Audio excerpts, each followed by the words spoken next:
Pedagogy के भी आपके प्रश्न रहेंगे। जैसे 120 क्वेश्चन का यहाँ पे 120 प्रश्न पक्का करने की तैयारी चल रही है। इसके साथ साथ दोस्तों 7 PM में आपको लाइव क्लास मिलेगी।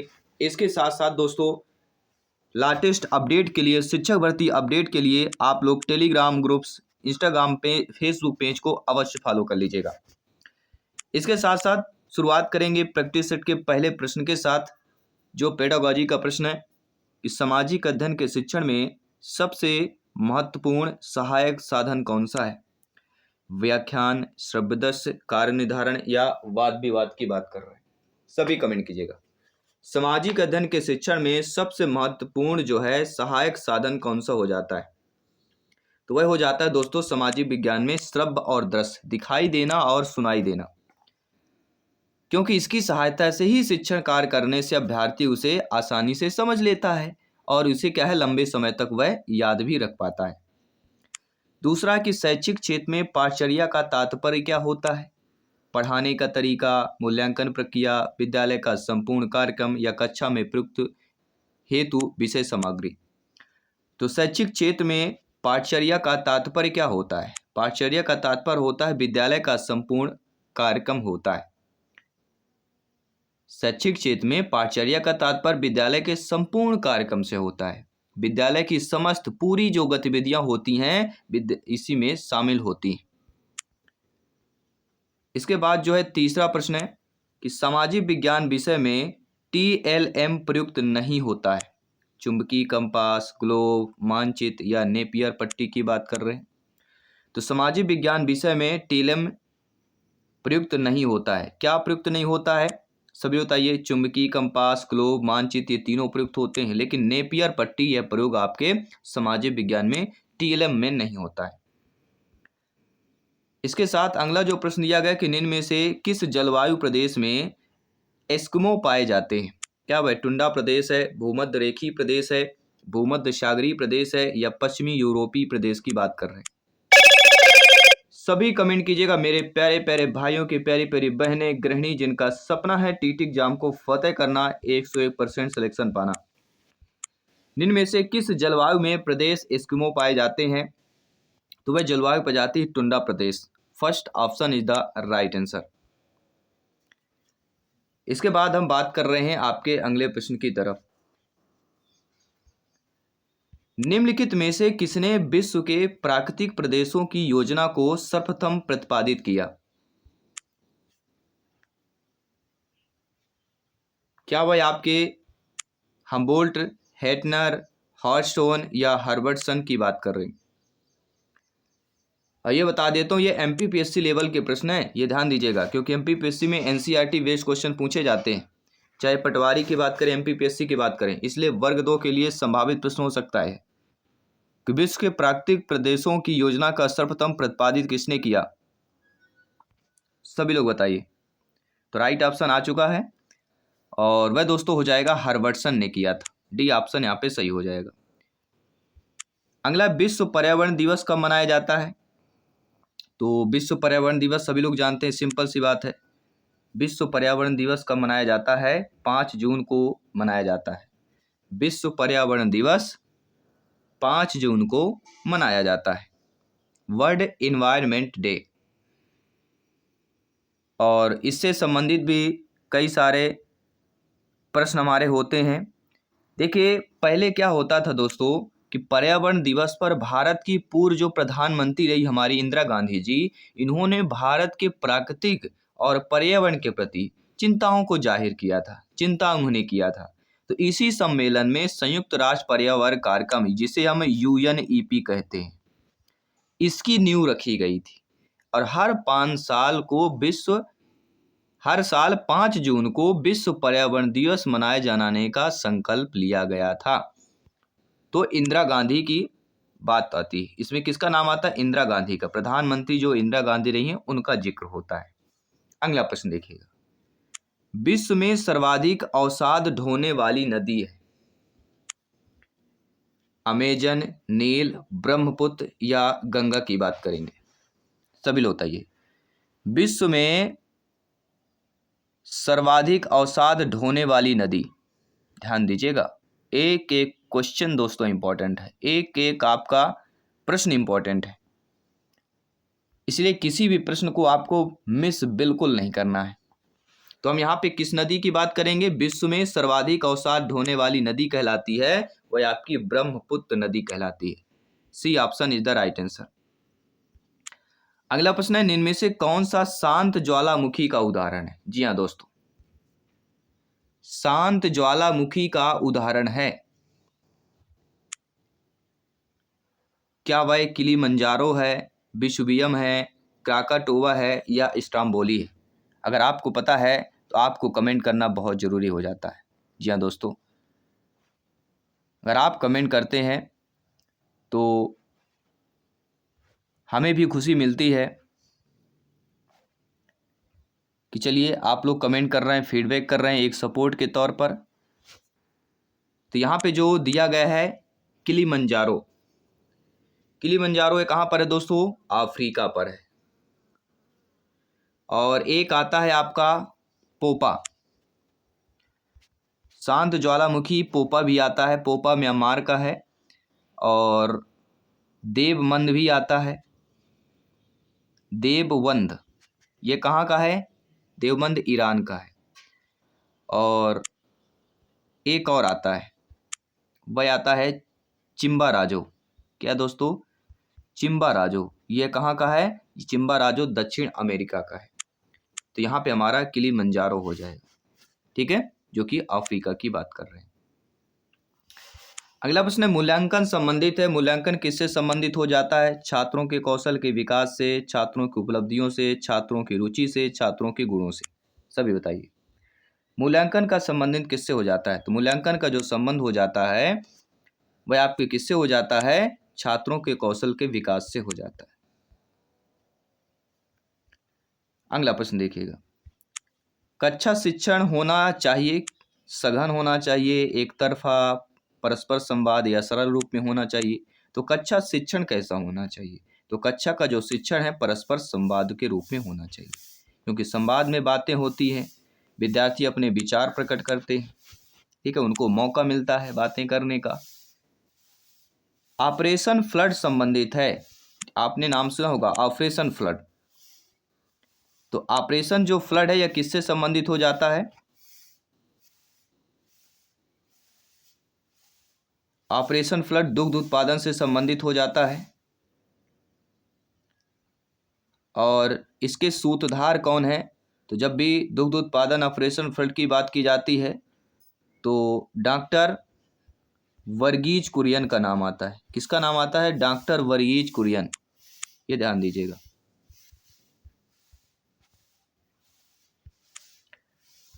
इसके बाद जो अगला प्रश्न दिया गया है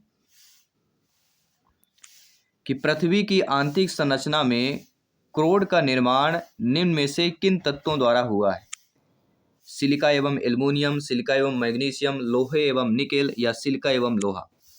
तो पृथ्वी की जो आंतरिक संरचना है इसमें जो क्रोड का निर्माण जिन तत्वों द्वारा हुआ है वह तत्व आपका कहलाता है लोहा और निकेल। किसके द्वारा हुआ है? लोहा और निकेल। और क्रोड का निर्माण निफे कहते हैं इसे। क्या बोला जाता है? निफे। शॉर्ट रूप में क्या बोला जाता है? निफे बोला जाता है। इसके साथ ही जो अगला प्रश्न है, प्यारा सा प्रश्न है कि निम्नलिखित में से वायुमंडल की सबसे निचली परत कौन सी है? तो सभी लोग जानते हैं वायुमंडल की सबसे निचली परत क्षोभमंडल की बात करते हैं। वायुमंडल की प्रमुख परतें, यहाँ से प्रश्न अवश्य पूछा जाता है वायुमंडल की प्रमुख परतों से। इनका क्रम पूछा जाएगा, आरोही में पूछा जा सकता है, अवरोही में भी पूछा जा सकता है। तो पहले सबसे निचला क्रम आता है क्षोभमंडल का, इसके बाद आता है समताप मंडल का दूसरे नंबर पे, तीसरे नंबर पे मध्यमंडल आता है, आयन मंडल आता है चौथे नंबर पर, बहिर्मंडल कहा जाता है पांचवें नंबर पर। तो वायुमंडल की प्रमुख परतों के बारे में क्षोभमंडल, समताप मंडल, मध्यमंडल तीसरा हो गया, चौथा हो गया तापमंडल, पांचवा हो गया वायुमंडल। ठीक है, इनको आपको ध्यान तरीके से अच्छे तरीके से स्टडी कर लेना है। जो चीज़ें बता रहे हैं उनको अवश्य पढ़ लीजिएगा, ठीक है। एक कान से सुनकर दूसरे कान से उड़ाइएगा मत, क्योंकि एग्जाम के बाद पछतावा रह जाता है। तो जो टॉपिक बता रहे हैं उनको टॉपिक को अवश्य रिवीजन कीजिए। अगला लॉर्ड मैकाले संबंधित है। तो लॉर्ड मैकाले आपके किससे संबंधित हो जाते हैं? तो आप सभी लोग जानते हैं लॉर्ड मैकाले जो है अंग्रेजी शिक्षा से संबंधित है। जी हाँ दोस्तों, लॉर्ड विलियम बेंटिंक द्वारा जो है एक समिति का गठन किया गया था और इस समिति के अध्यक्ष लॉर्ड मैकाले थे। लॉर्ड मैकाले ने ही अंग्रेजी भाषा का समर्थन किया। किसने किया था? लॉर्ड मैकाले ने। अगला प्रश्न है दोस्तों कि भारतीय राष्ट्रीय कांग्रेस की प्रथम महिला अध्यक्ष थी। भारतीय राष्ट्रीय कांग्रेस की प्रथम महिला अध्यक्ष कौन थी? सभी लोग जानते हैं एनी बेसेंट। उन्होंने पहली बार जो है 1917 में कलकत्ता अधिवेशन की अध्यक्षता की थी, एनी बेसेंट।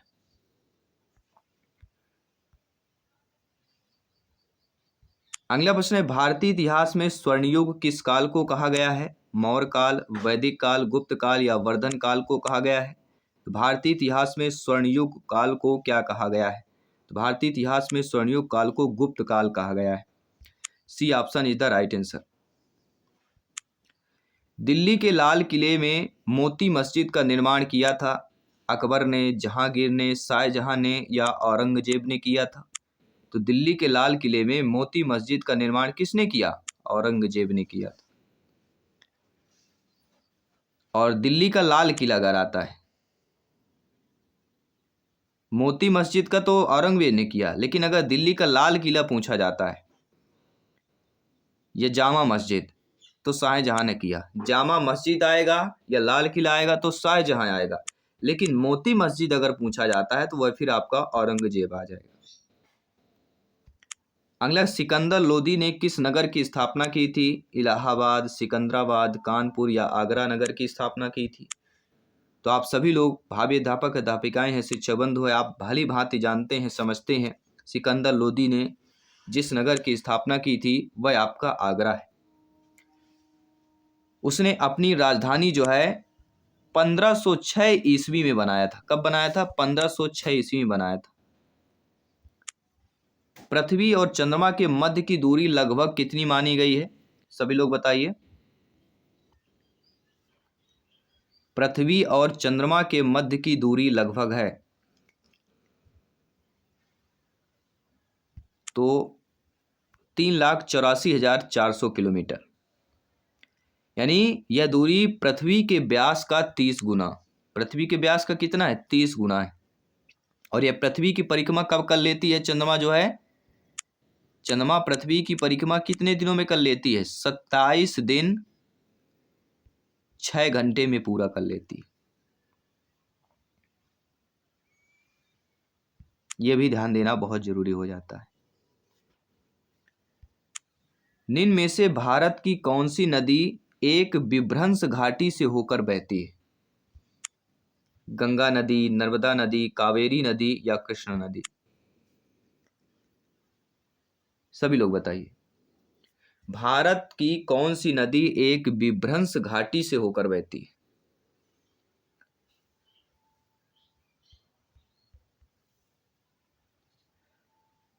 देखिए, सभी लोग जानते हैं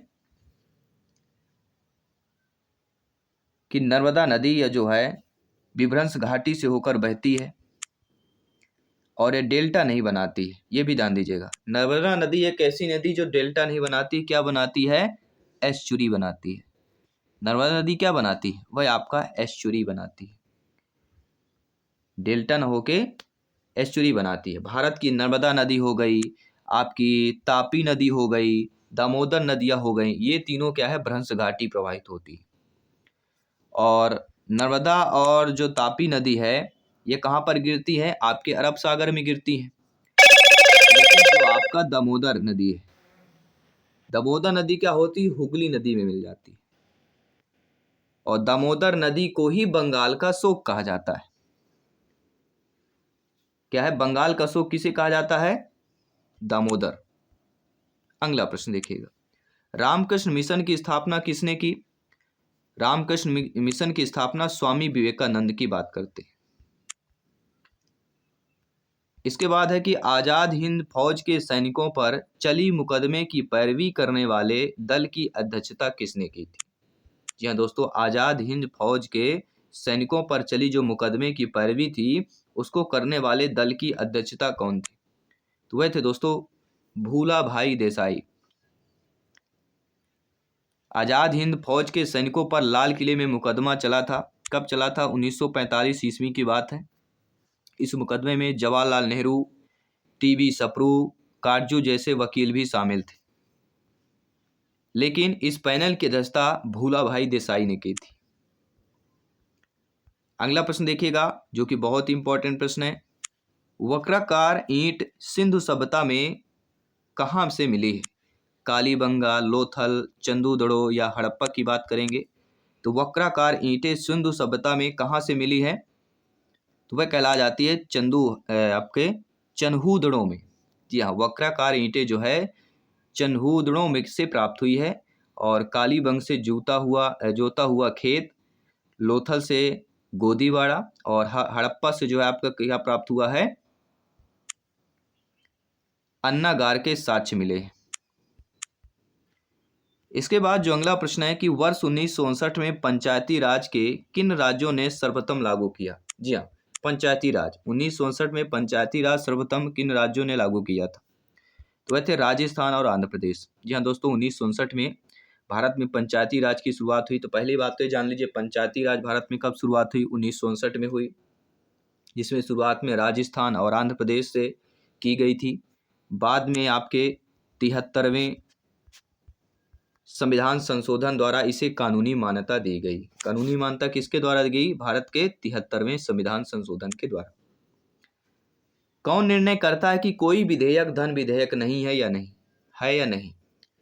कौन निर्णय करेगा कि कोई विधेयक धन विधेयक है या नहीं है? तो यह निर्णय करने वाले लोकसभा का अध्यक्ष या स्पीकर होता है। ठीक है, कोई भी विधेयक धन विधेयक है या नहीं है, निर्णय लोकसभा का अध्यक्ष या स्पीकर करता है।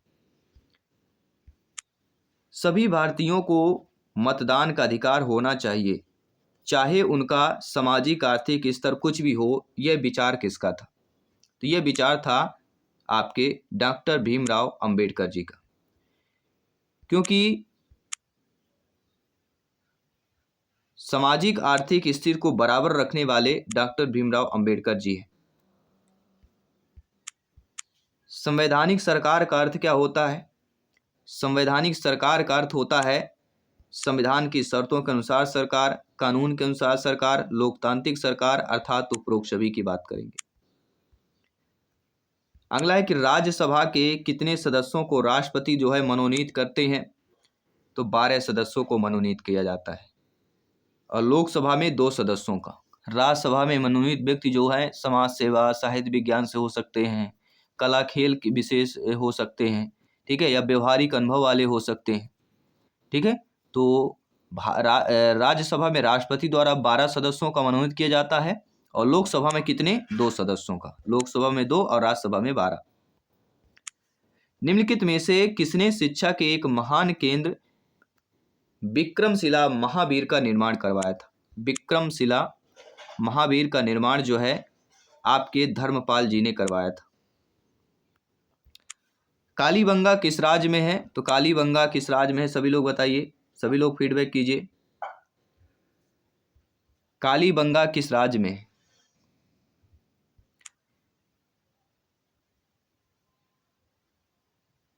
तो कालीबंगा की अगर बात करते हैं, कालीबंगा एक प्राचीन ऐतिहासिक स्थल है जहां पर सिंधु घाटी सभ्यता के महत्वपूर्ण अवशेष मिलते हैं। और कालीबंगा एक छोटा नगर कहला जाता है। तो ये कहाँ किस राज्य में है? राजस्थान राज्य की बात करते हैं। अगला प्रश्न है, किन आधारों पर राष्ट्रपति जो है राज्यपाल को पदच्युत या पदच्युत कर सकेगा? वह आधार बताइए जो राष्ट्रपति जो है राज्यपाल को पदच्युत कर सकेगा। और वह आधार है राज्यपाल की पदच्युत के आधार का।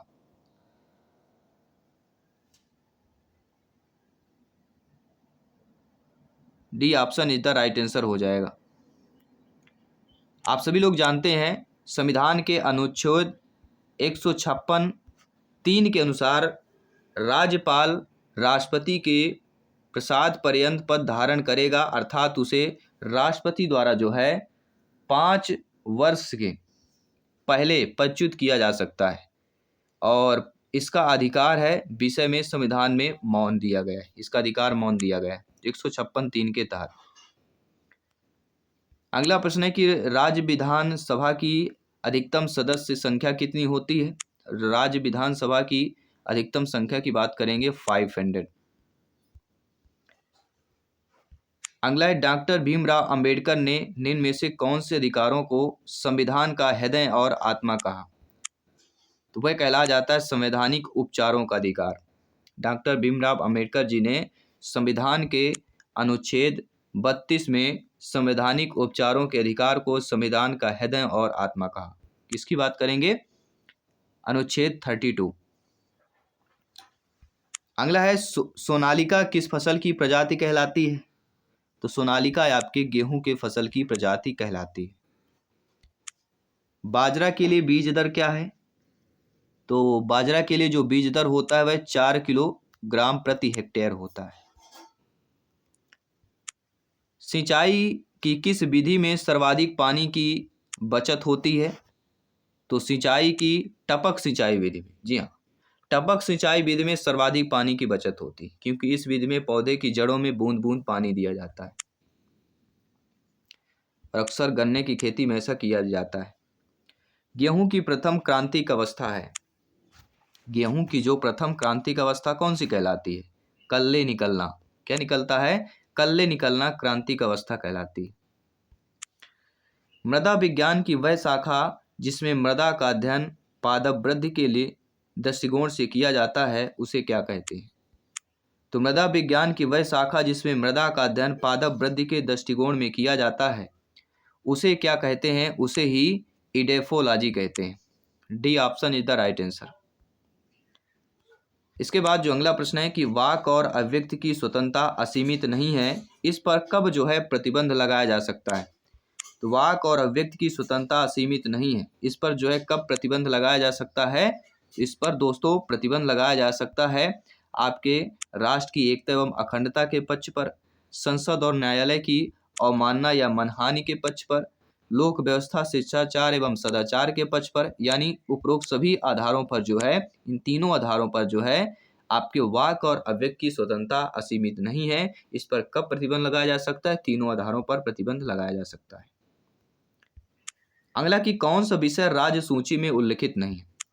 देखिए, राज्य सूची में जो विषय आपका उल्लेखित है वह कृषि है, कानून व्यवस्था है, भूमि और राजस्व, लेकिन नागरिकता आपका नहीं। राज्य सूची में नागरिकता आपका नहीं है। मुरब्बा बनाने के लिए अनुपयुक्त फल बताना है। देखिए प्रश्न क्या दिया, अनुपयुक्त दिया गया है। हम प्रश्न को क्या है जल्दबाजी में उपयुक्त समझ लेते हैं कि अरे मुरब्बा किससे बनता है, तो सभी लोगों को जवाब आता है आंवला। बिल्कुल आंवला करिए, लेकिन प्रश्न हम पढ़ते नहीं कि अनुपयुक्त दिया गया है। देखिए आंवला सेब बेल का बनता है, लेकिन आपके संतरा का नहीं बनता है, ये ध्यान दीजिएगा। इसके बाद जो अगला प्रश्न दिया गया है कि जेली में कितना प्रतिशत कुल घुलनशील ठोस पाया जाता है। तो जेली में दोस्तों आपके लगभग 65% कुल घुलनशील ठोस पाया जाता है। पहला ऑप्शन सही हो जाएगा। इसके बाद अगला प्रश्न दिया गया कि चित्रकला के तत्व होते हैं। चित्रकला के तत्व कौन होते हैं। तो वर्ण और ज्ञान भी है, पोत एवं अंतराल भी है और रेखा एवं रूप भी है। तो ये सभी जो ऑप्शन दिया गया है वह हमारा यहाँ पे सही हो जाएगा। इसके बाद बात करते हैं अगले प्रश्न की। विरोधी रंग कौन से हैं दोस्तों। विरोधी रंग की बात करेंगे। हरा, नीला, नीला बैगनी, पीला लाल। तो लाल और हरा को विरोधी रंग माना गया है। जी हाँ, लाल और हरा रंग को क्या माना गया है, विरोधी रंग माना गया है। आधुनिक भारतीय कला का पितामह कौन था। एम.एफ. हुसैन, अवनींद्र नाथ, अमृता शेरगिल या नंदलाल बोस की बात करेंगे। तो आधुनिक भारतीय कला का पितामह कौन था। तो वह कहला जाता है अवनींद्र नाथ। जी हाँ दोस्तों, अवनींद्र नाथ टैगोर को माना जाता है। अगला जो प्रश्न दिया गया है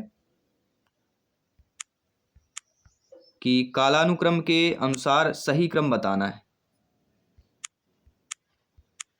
कालानुक्रम के अनुसार बताना है। तो कालानुक्रम के अनुसार सही जो हो जाता है, पहला है मुगल शैली, इसके बाद पहाड़ी शैली, इसके बाद कंपनी शैली, इसके बाद बंगाल शैली। सर्वप्रथम में मुगल शैली, अंतिम में बंगाल शैली। निम्नलिखित में से कौन सा ग्रंथ जो है सारंगदेव द्वारा रचित है? सारंगदेव द्वारा रचित जो ग्रंथ कहलाता है वह संगीत रत्नाकर कहलाता है। अगला है आमद शब्द संबंधित है किससे हो जाता है? तबला से, गायन से, नृत्य से या सितार से। तो आमद जो शब्द होता है वह आपके किससे संबंधित हो जाता है? नृत्य से संबंधित हो जाता है। अगला है बंची टाप एक बीमार है। बंची टाप एक बीमार है, क्या वह आम की बीमारी है, लीची की, सेब की या केला की बीमारी है? तो बंची टाप जो एक बीमारी कहलाती है वह हमारी केला की बीमारी कहलाती है, बंची टाप। इसमें केले का रंग लाल लाल हो जाता है, केले में वृद्धि नहीं होती है, केला फट जाता है और खराब हो जाता है। फर्टिगेशन का संबंध किससे होता है? तो फर्टिगेशन का संबंध आपके जल एवं उर्वरक से होता है। किससे होता है? फर्टिगेशन जल एवं उर्वरक देने से होता है। भोजन में सबसे अधिक कैलोरी किसमें होती है? तो भोजन में सबसे अधिक कैलोरी जो है आपकी किसमें होती है? वसा। वसा 1 ग्राम अणु के ऑक्सीकरण के लगभग 9.3 किलो कैलोरी ऊर्जा प्राप्त होती है। 1 ग्राम अणु में ऑक्सीकरण से 9.3 किलो कैलोरी ऊर्जा प्राप्त होती है। मांसपेशियां किस कार्य में सहायक होती हैं? तो जो मांसपेशियां होती हैं वह शरीर की गतिशीलता में सहायक होती हैं।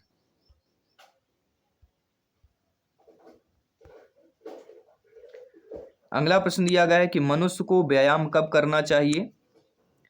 तो मनुष्य को व्यायाम प्रातःकाल खाली पेट करना चाहिए। सिंपल सी बात है। भाई जिम जाते हैं तो पेट भर के तो जाएंगे नहीं, खाली पेट करना चाहिए, जिससे आपके पेट में कोई दिक्कत ना हो, क्योंकि भोजन है तो यहाँ वहाँ से दबाव भी अंदर से हो सकता है, इसलिए खाली पेट करना चाहिए। मनुष्य का मस्तिष्क कहाँ स्थित होता है? तो मनुष्य का जो मस्तिष्क होता है वह कहाँ पर स्थित होता है? केंद्रीय सूचना प्रसरण अंग। यह एक आदेश नियंत्रण तंत्र होता है जिसे हम कपाल कहते हैं। कपाल भांति आपने सुना होगा कि यह व्यायाम होता है, कपाल भांति कीजिए। तो मनुष्य का मस्तिष्क जो है कपाल में स्थित होता है। फुटबॉल का पहला अंतर्राष्ट्रीय मैच कब हुआ था? तो फुटबॉल का पहला अंतर्राष्ट्रीय मैच 1871 में हुआ था। कब हुआ था दोस्तों? फुटबॉल का पहला अंतर्राष्ट्रीय मैच कब हुआ?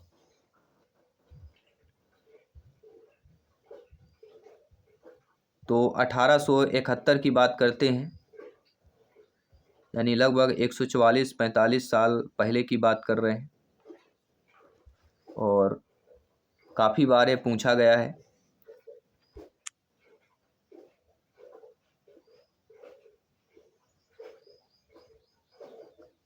और इंग्लैंड और स्कॉटलैंड के बीच यह गेम खेला गया था। सैयद मोदी को किस खेल के लिए भारतीय राष्ट्रीय पदक मिला हुआ है? जी हाँ, सैयद मोदी को किस खेल के लिए भारतीय राष्ट्रीय पदक मिला था? सैयद मोदी को किस खेल के लिए भारतीय राष्ट्रीय पदक मिला था? जी हाँ, उस खेल का नाम बताइए। बैडमिंटन, वॉलीबॉल, फुटबॉल या बास्केटबॉल की बात करेंगे? तो हम बात करेंगे बैडमिंटन की, यानी कि जो पहला ऑप्शन दिया गया है वह हमारा सही हो जाएगा। इसके बाद बात करेंगे अगले प्रश्न की। ओलंपिक ध्वज में कितने चक्र हैं? जो ओलंपिक का ध्वज होता है उसमें कितने चक्र होते हैं? दोस्तों इसमें टोटल 5 चक्र होते हैं और अलग अलग रंग के होते हैं। नीला रंग का होता है, पीला रंग का होता है, काला रंग का होता है हरा रंग का होता है और लाल रंग का होता है, और एक रिंग एक सफेद पृष्ठभूमि पर एक दूसरे के साथ जो है जुड़े होते हैं। अगला प्रश्न देखिए, कबड्डी में कितने खिलाड़ी होते हैं?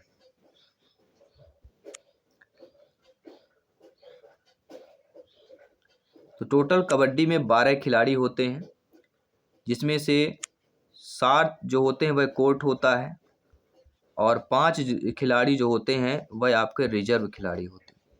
7 कोर्ट होते हैं और 5 खिलाड़ी जो होते हैं वह आपके रिजर्व हो कहलाते हैं। तो कबड्डी में आपके 12 खिलाड़ी होते हैं।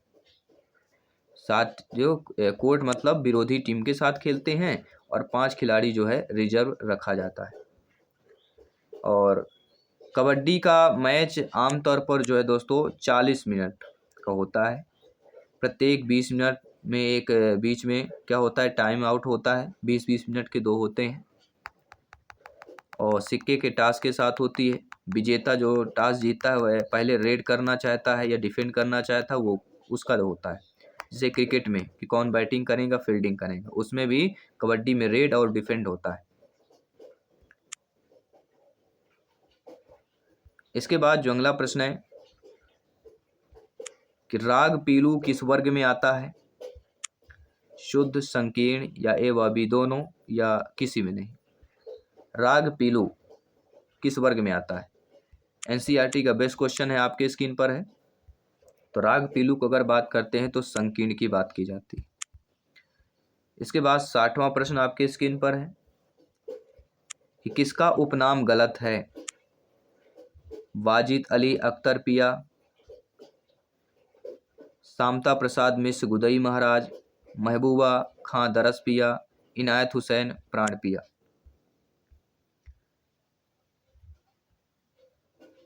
तो राइट ऑप्शन क्या हो जाएगा? किसका उपनाम जो है गलत है? इनायत हुसैन का प्राण पिया। यानी कि ये भी हमसे बनना चाहिए कि इनायत हुसैन का उपनाम है। उस्ताद इनायत हुसैन खान एक भारतीय शास्त्रीय गायक थे, और इनके उपनाम की अगर बात करते हैं तो ये आपको कमेंट करके बताना है, फीडबैक करके बताना है इनका उपनाम क्या था। बाकी वासिद देर न करते शुरुआत करेंगे प्रैक्टिस सेट में। बेहतरीन प्रश्न आपके स्क्रीन पर है। संभावित प्रश्न है कि उड़ीसा का विश्वविद्यालय कोणार्क सूर्य का मंदिर निर्माण जो है किसने करवाया था? ये मान लीजिए कोणार्क जो सूर्य मंदिर वह कहाँ पे है? उड़ीसा का ये विश्वविद्यालय है, और इसका निर्माण कृष्णदेव राय, अशोक, चंद्रगुप्त या नरसिंहा देव ने करवाया था। अगर आपको पता है बेफिक्र कमेंट कर सकते हैं। जब हम बात करेंगे नरसिम्हा देव की। जी हाँ दोस्तों, यह कोणार्क उड़ीसा में स्थित है। यह यूनेस्को की विश्व विरासत स्थल में जो है सूची में भी शामिल किया गया है। इसके बाद दूसरा प्रश्न है कि मंदिर वास्तुकला की द्रविड़ शैली का प्रतिनिधित्व या पहचान क्या है? क्या वह विमान है, शिखर है, गोपुरम है, या मंडप हो जाता है? सभी यहाँ पे कमेंट कीजिएगा। जी हाँ दोस्तों, मंदिर वास्तुकला की द्रविड़ शैली का प्रतिनिधित्व या पहचान इसमें से क्या कहला जाएगा? सभी बताइएगा। तो इनमें से आपका सही ऑप्शन हो जाएगा विमान। पहला option is the right answer हो जाएगा। विमान यानी कि गर्भगृह के ऊपर एक मीनार एक सीढ़ीनुमा पिरामिड की तरह है, और द्रविड़ शैली की वास्तुकला का सबसे अच्छा एग्जाम्पल्स यहाँ पे मिलता है, और पहला ऑप्शन यहाँ पे सटीक आंसर हो जाएगा।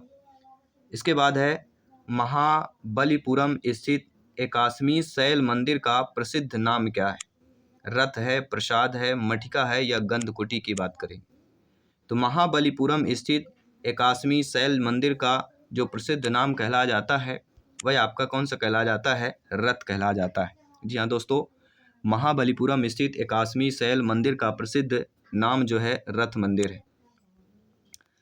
इसके बाद अगला प्रश्न है, दिलवाड़ा का चालुक्य मंदिर या जैन मंदिर कहाँ पर स्थित है? मध्य प्रदेश, उत्तर प्रदेश, राजस्थान या हरियाणा की बात करेंगे? सभी कमेंट कीजिएगा। दिलवाड़ा का चालुक्य मंदिर जो है जैन मंदिर, यह कहाँ पर स्थित है? तो यह कहला जाता है दोस्तों राजस्थान राज्य की बात करेंगे, सी ऑप्शन की बात करेंगे। इसके बाद अगला प्रश्न, निम्नलिखित में से मगध के वंशों को क्रमानुसार व्यवस्थित करना है। मगध के वंश है, पहले नंद, शिशुनाग, हर्यक, मौर्य, ये 4 दिए गए हैं। चारों को क्रमानुसार बताना है कि कौन सा सही हो जाता है। देखिए, पहले हम बात करते हैं हर्यक वंश की बात की जाती है। हर्यक वंश प्रथम शासक इसमें बिंबिसार था और अंतिम शासक आपका था नागदशक। इसके बाद आता है शिशुनाग। शिशुनाग में प्रथम शासक शिशुनाग और अंतिम शासक महानंदिन था। इसके बाद आता है नंदवंश तीसरे में। नंदवंश में प्रथम शासक महापद्मनंद का था और अंतिम घनानंद का था। और मौर्य साम्राज्य की अगर बात करते हैं तो प्रथम शासक चंद्रगुप्त मौर्य और अंतिम शासक बृहदत्त था।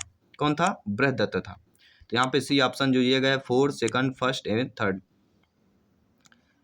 अगला प्रश्न है अकबर की दूसरी राजधानी कौन सी थी? जी हाँ दोस्तों, अकबर ने चित्तौड़ और रणथंभौर के राजपूतों पर विजय प्राप्त करने के बाद अपनी दूसरी राजधानी को फतेहपुर सीकरी बनाया था। चित्तौड़ और रणथंभौर राजपूतों पर विजय प्राप्त करने के बाद अपनी दूसरी राजधानी किसे बनाया था? फतेहपुर सीकरी में बनाया था। फतेहपुर सीकरी का अर्थ होता है विजय शहर का या जीता हुआ शहर। विजय शहर या जीता हुआ शहर, फतेहपुर सीकरी। अगला, छत्रपति शिवाजी टर्मिनल किसके द्वारा डिजाइन किया गया था? Frederick William Stevens, Santiago Calatrava, Fazlur Rahman Khan या फरेट्टो की बात करेंगे। छत्रपति शिवाजी टर्मिनल किसके द्वारा डिजाइन किया गया था? तो आप सभी लोग जानते हैं, वह बात करेंगे फ्रेडरिक विलियम स्टीवेंस के द्वारा जो है डिजाइन किया गया था और इसे यूनेस्को की विश्व विरासत सूची में भी शामिल किया गया है। अगला, छत्रपति संभाजी किस वंश का शासक था? इनका शासक 1680 से 1668 के बीच चला, लेकिन किस वंश का शासक था छत्रपति संभाजी? क्या वह मराठा के थे, नंद के थे, मौर्य थे या हर्यक के थे? तो छत्रपति जो संभाजी हैं जिस वंश के शासक कहला जाते थे वह कहला जाते थे मराठा। जी हाँ दोस्तों, संभाजी शिवाजी का पुत्र मराठा वंश से संबंधित था। शिवाजी की मृत्यु के बाद इनका पुत्र राजा राम गद्दी पर बैठा। इनका पुत्र कौन था? राजा राम, और गद्दी पर बैठा।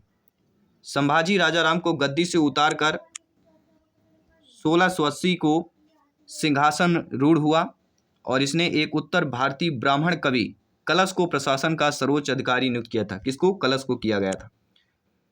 इसके बाद अगला प्रश्न है छत्रपति शिवाजी महाराज किस वंश के शासक थे? तो छत्रपति शिवाजी महाराज की अगर बात आती है तो सभी लोग जानते हैं कि वह दोस्तों मराठा से ही संबंधित थे, मराठा वंश के शासक थे। बाजीराव द्वितीय किस वंश का शासक था? तो बाजीराव जो द्वितीय था, बाजीराव पेशवा के नाम से आप, ठीक है, एक मूवी भी बनी हुई है तो सभी लोग जानते हैं, रणवीर और दीपिका की जोड़ी, बाजीराव मस्तानी जो मूवी है। तो बाजीराव द्वितीय किस वंश का शासक था? पेशवा की बात करेंगे। बाजीराव द्वितीय पेशवा में से अंतिम था। इसने ही गवर्नर जनरल जो लॉर्ड वेलिजली थे, सहायक संधि स्वीकार की थी, जिसे बसीन की संधि के नाम से जाना जाता था।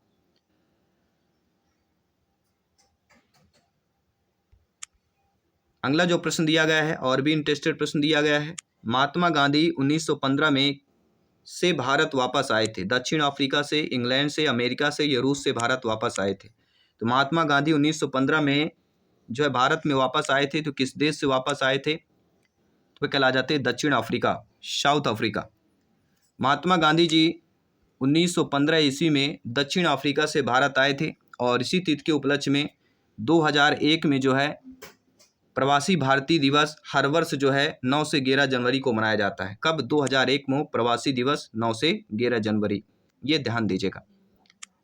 ब्रिटिश शासन के दौरान बंगाल के किसानों को किसकी खेती के लिए मजबूर किया जाता था? जूट, चाय, गेहूं या गन्ना की खेती? तो ब्रिटिश शासन के दौरान बंगाल के किसानों को किसकी खेती के लिए मजबूर किया जाता था? वह खेती आपकी जूट की खेती कहला जाती है।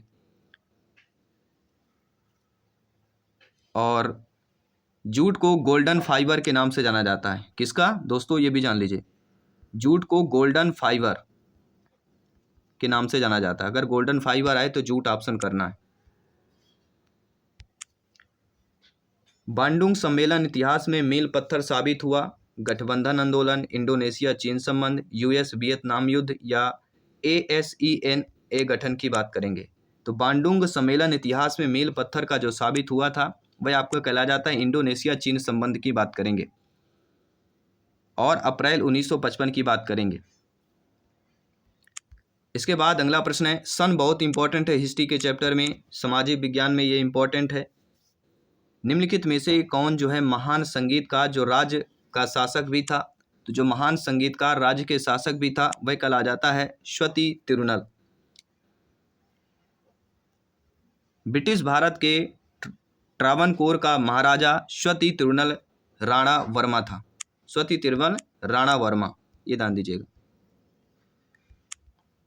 इसके बाद अगले प्रश्न की बात करेंगे कि पेशवा के पद को किस पेशवा के कार्यकाल में ब्रिटिश द्वारा समाप्त कर दिया गया था? जो पेशवा का पद था तो किस पेशवा के कार्यकाल में ब्रिटिश द्वारा जो है समाप्त कर दिया गया था पेशवा का पद?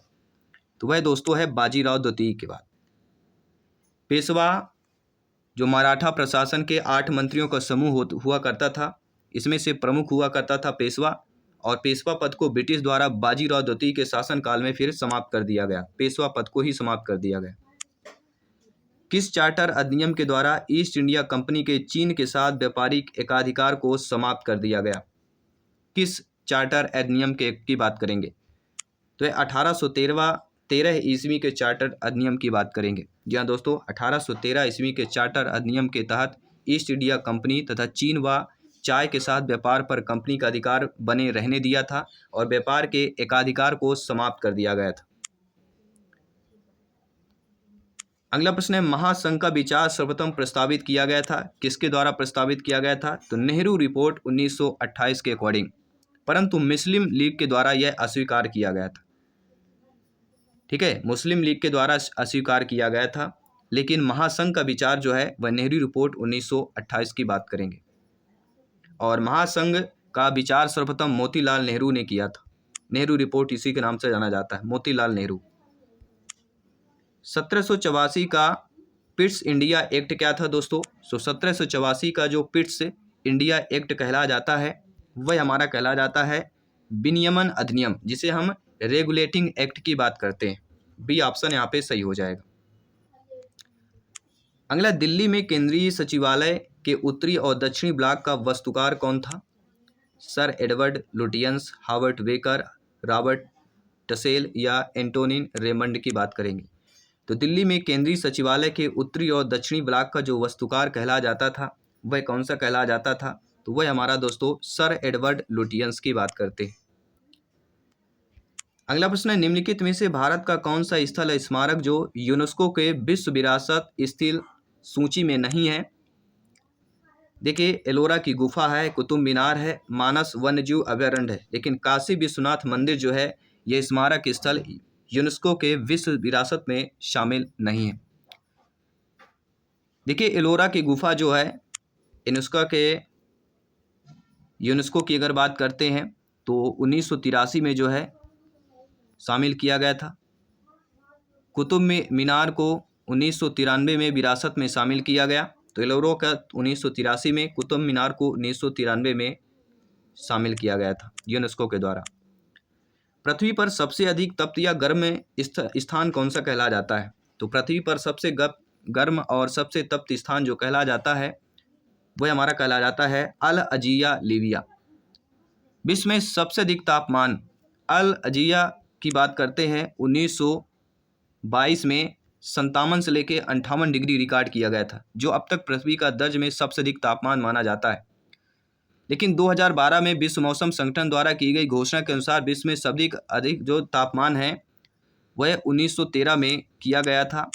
और कब किया गया था, कहाँ पे किया गया था? अमेरिका के कैलिफोर्निया में स्थित जो ग्रीनलैंड रेंज है, वो जो डेथ वैली के नाम से जानी जाती है, वहाँ पे भी 56 से 57 डिग्री दर्ज किया गया था 1913 में।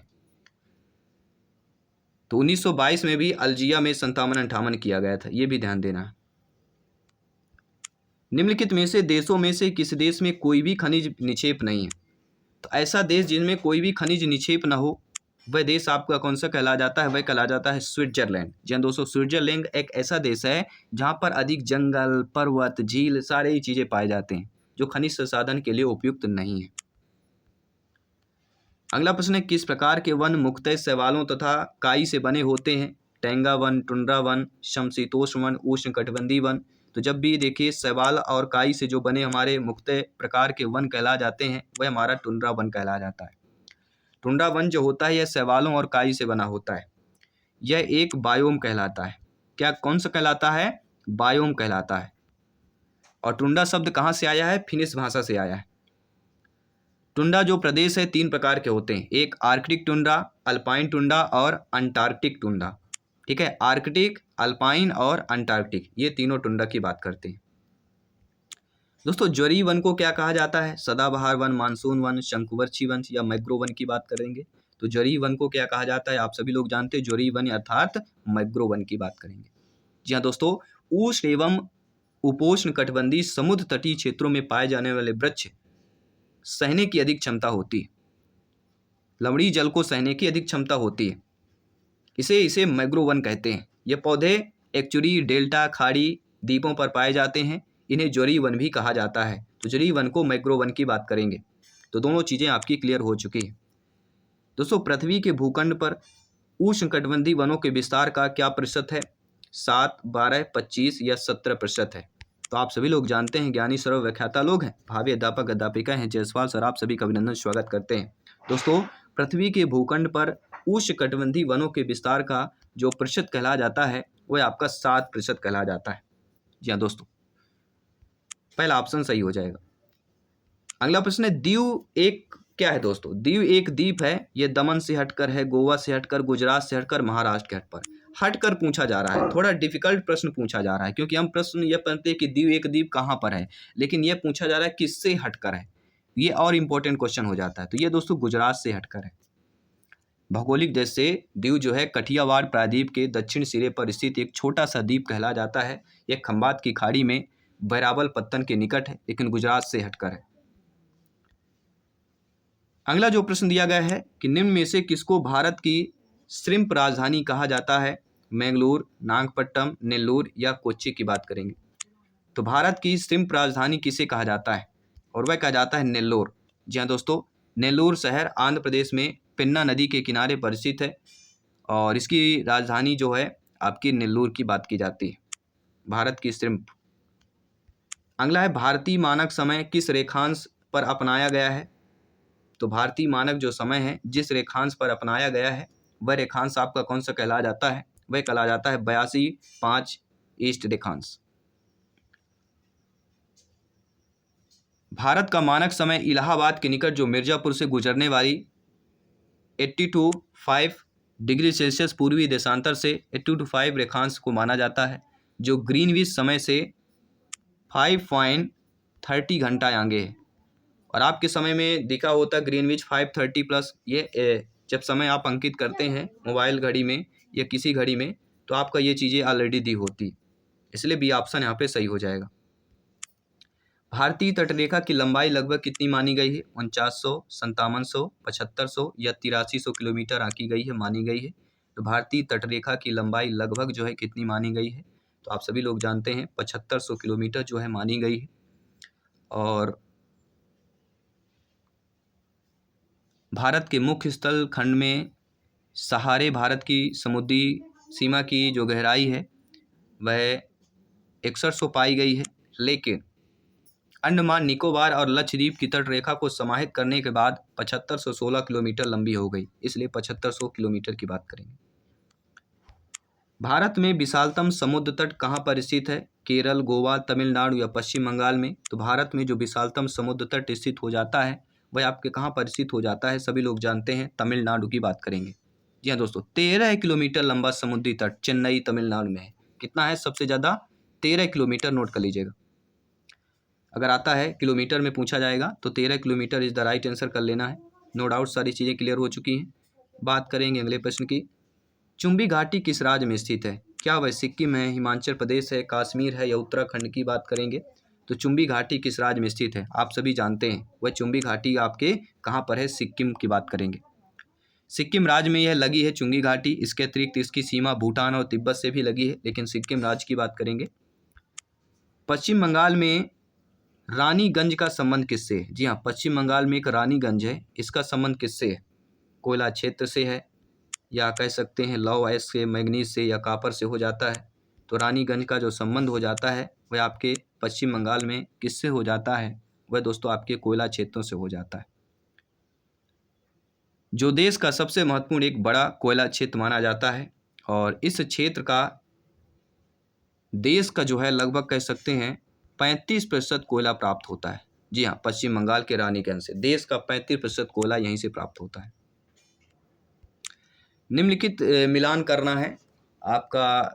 कोयला, लोहा इस्पात, भूरा कोयला, भ्रक दिया गया है और यहाँ पे स्थान दिए गए हैं, जगह दिए गए हैं, इनको मिलान करना है।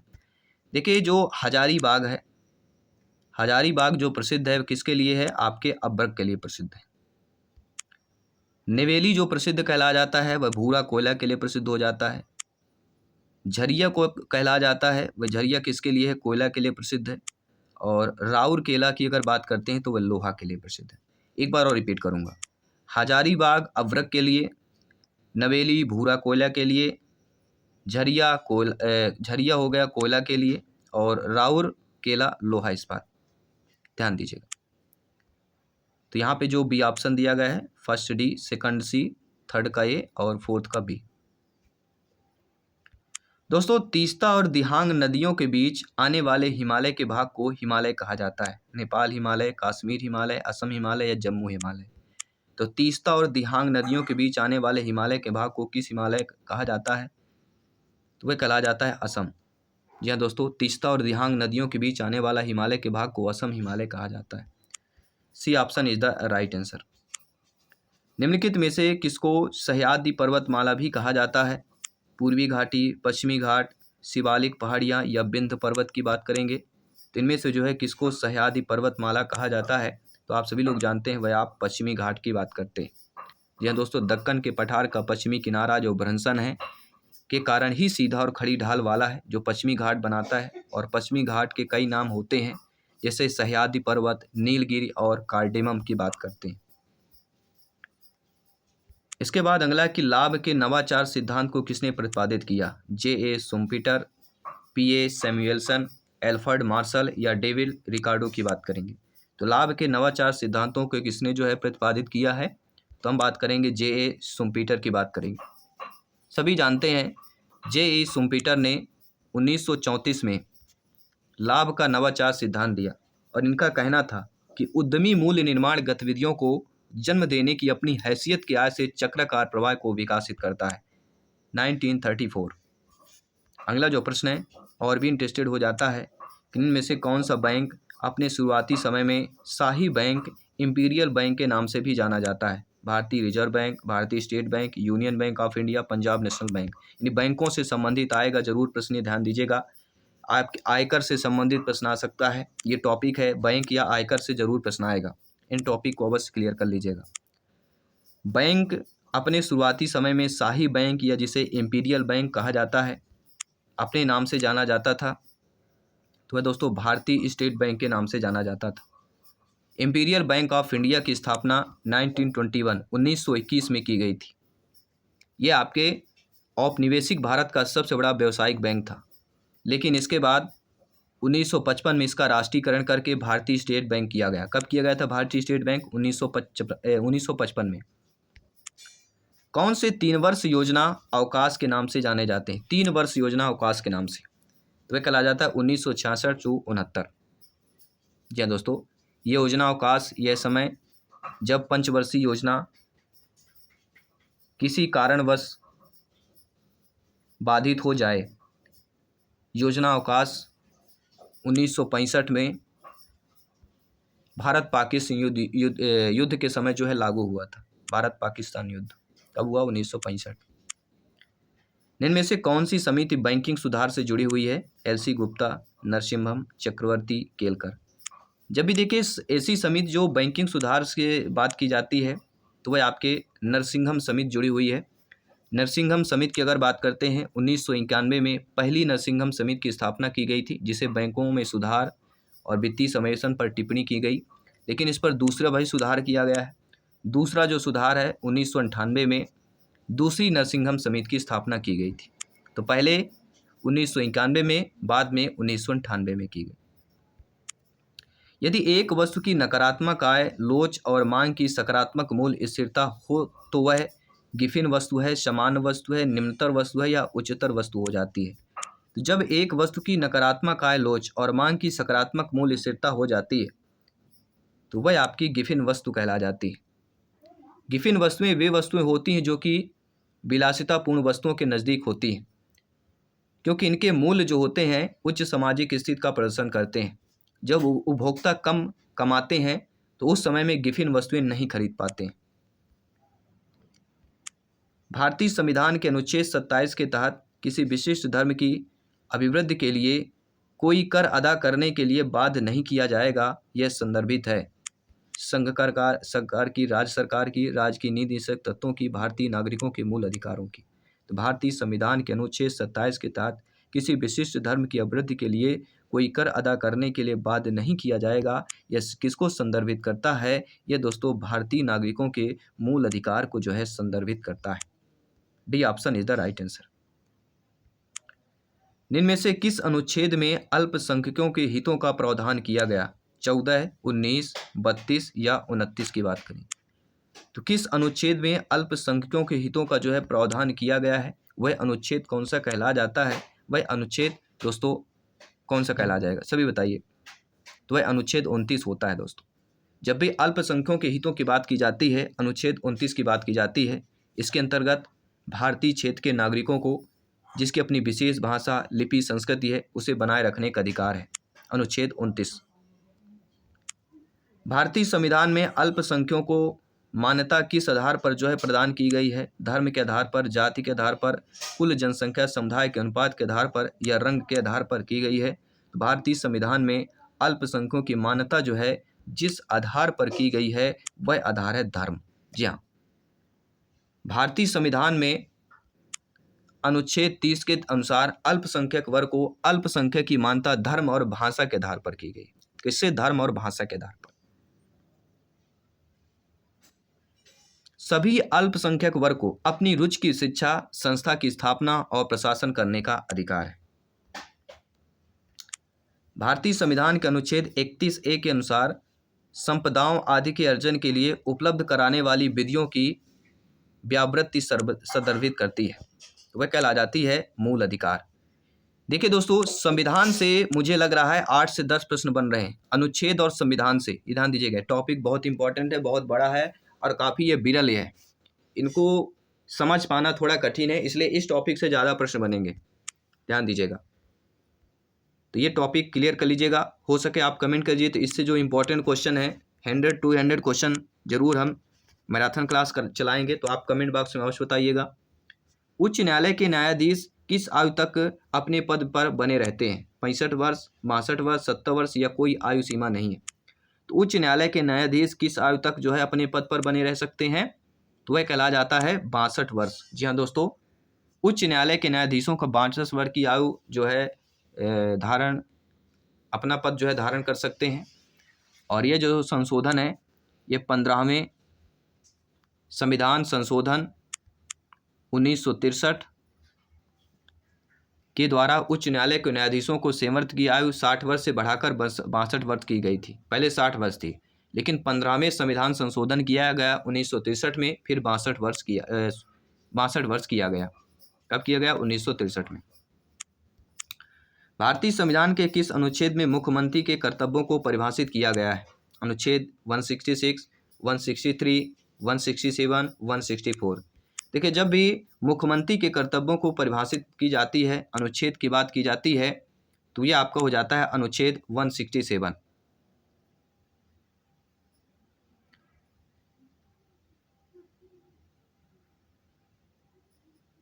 सभी ऑप्शन यहाँ पे सी ऑप्शन आपका सटीक आंसर हो जाएगा।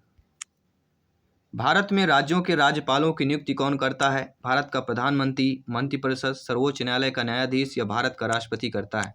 तो भारत में राज्यों के राज्यपालों की नियुक्ति कौन करता है? तो सभी लोग जानते हैं भारत के राष्ट्रपति करते हैं। कौन करता है राज्यपालों की नियुक्ति? भारत का राष्ट्रपति। अकॉर्डिंग टू क्वेश्चन, और 5 वर्ष तक अपने पद पर जो है कार्य करता है। अगला प्रश्न है, निम्नलिखित में से कौन सा निवारक निरोध अधिनियम नहीं है? हम सभी लोग जानते हैं आतंकी एवं विध्वंसक गतिविधियां अधिनियम टाडा, यह निवारक निरोध अधिनियम है। आतंकवाद निवारक अधिनियम पोटा, यह भी आपका अधिनियम है। विदेशी मुद्रा क्रियाएं तस्करी की रोकथाम संरक्षण अधिनियम कॉपी पोसा, ये भी आपका अधिनियम है। लेकिन विदेशी मुद्रा विनिमय यह आपका अधिनियम नहीं है। विदेशी मुद्रा विनिमय ये क्या है? निवारक निरोध अधिनियम नहीं कहलाता है। भारतीय संविधान के अनुच्छेद 24 के अनुसार कारखानों आदि में बालकों के नियोजन का प्रतिषेध जो है संदर्भित करता है। भारतीय नागरिकों के मूल अधिकार में केंद्र सरकार, राज्य सरकार या राज्य के नीति निषेधक तत्वों की बात करते हैं। तो भारतीय संविधान के अनुच्छेद 24 के अनुसार कारखानों आदि में बालकों के नियोजन का जो प्रतिषेध संदर्भित करता है वह हमारा कहला जाता है भारतीय नागरिकों के मूल अधिकार अनुच्छेद 24 के अकॉर्डिंग, जिसके अनुसार 14 वर्ष से कम उम्र के बच्चों को ऐसा कार्य करने से बचाना है। तो कारखानों आदि बालकों नियोजन प्रतिनिरोध अधिनियम भारतीय मूल अधिकार की बात करते हैं।